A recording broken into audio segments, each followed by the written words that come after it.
Morning, folks. I'm back, and I'm back with pretty much an unscripted video here. I want to talk about what's going on out there.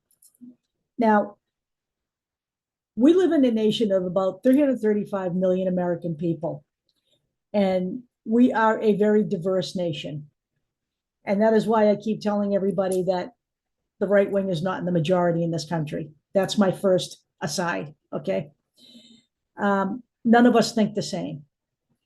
But regardless of what our political leanings are, and regardless of, what as Democrats we think of Joe Biden versus another candidate running, that's not really the issue here. We're being distracted by the media. And I'm not going to go into detail on a big media expose today. I am saving that for later. I'm working on that. I want the receipts in my hand when I do that. But we're being distracted. Okay, let me just talk to you for a minute about the debate, which I really do want to stop talking about. It's 7 days old, about 7 days old now. The New York Times alone has written 192 stories in that 1 week on Joe Biden and this issue. 50 of them were opinion pieces. The rest were news stories. The Washington Post has gone so far as to write Joe Biden's stepping down from the campaign speech for him in an op-ed.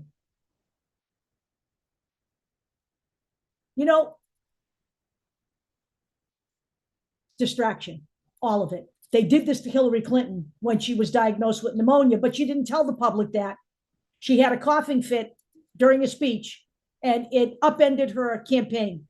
I admit I'm a throwback. I'm on social media. I'm on a lot of social media, not just Facebook, everywhere. I yearn for the days when incumbents were allowed to run on their accomplishments, and when challengers were allowed to run on ideas and reality.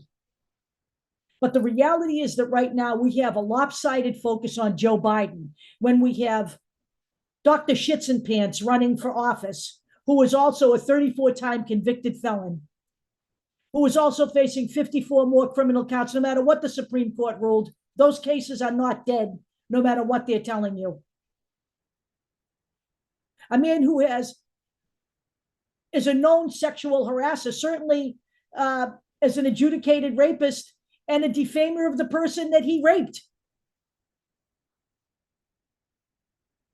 And we are talking about Joe Biden having to pull out of the race. We have a man on the other side who is a verified lunatic, who can't form a thought, can't write sentences, knows nothing about punctuation,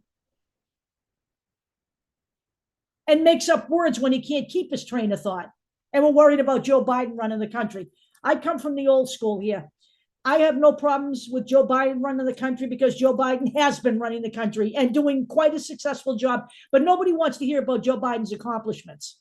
And that's pathetic. But that's just me. I look for the guy who's done the most for the American people. I look at the two people lined up together here, and I know one thing. The message is quite clear. Donald Trump is a complete danger to this nation on so many levels. It's almost hard to count them anymore. But certainly the number one danger he poses is an end to American democracy and a return to a time when we were ugly and nasty. There is no room in Donald Trump's America for people of color, for LGBTQ people, for transgender people, for poor people.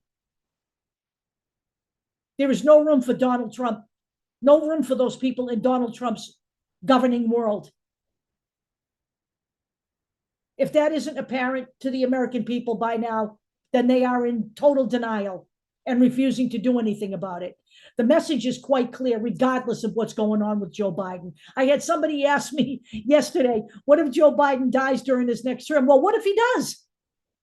Nobody has a freaking crystal ball, and no one has any guarantees. People have died in their 50s. Some people live like Jimmy Carter until they're 99. If that happens, we have a vice president who is completely capable of handling the job, a vice president who has been an attorney general and a senator, and now a vice president. And we survived one of the most catastrophic moments in American history when John F. Kennedy died in the middle of a Cold War, when he was assassinated in the middle of a Cold War. We survived as a nation, as a democracy. We can survive all of that shit. What we can't survive as a nation is Donald Trump.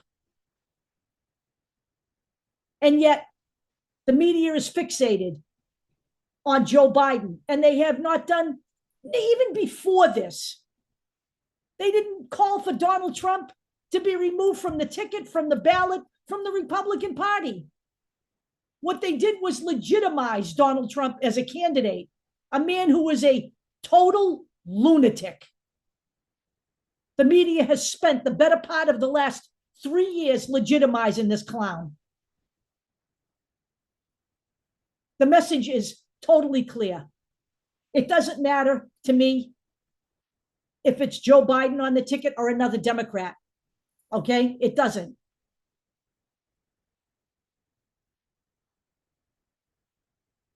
And you know something? It's not just Donald Trump on the other ticket that's scary. It's the people behind him in the House and the Senate.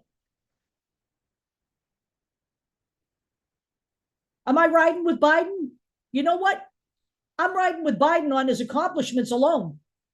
But I'm not stupid either. Whatever the Democrats choose at the end of the day is where I'm going, because this country cannot afford another Donald Trump term and expect to maintain democracy. We have a total lunatic carrying a blueprint in his hand for the destruction of American democracy, and a Supreme Court that has basically put down a red carpet on his path to that destruction of American democracy. And the only thing that's going to stop it is the American people. It is now or never. Put all this distraction aside. Whatever happens, the message here is that Donald Trump must not be allowed back into the White House, and the GOP must be removed from the House and the Senate before we can even consider ourselves in the realm of safety. I'll talk to you all later.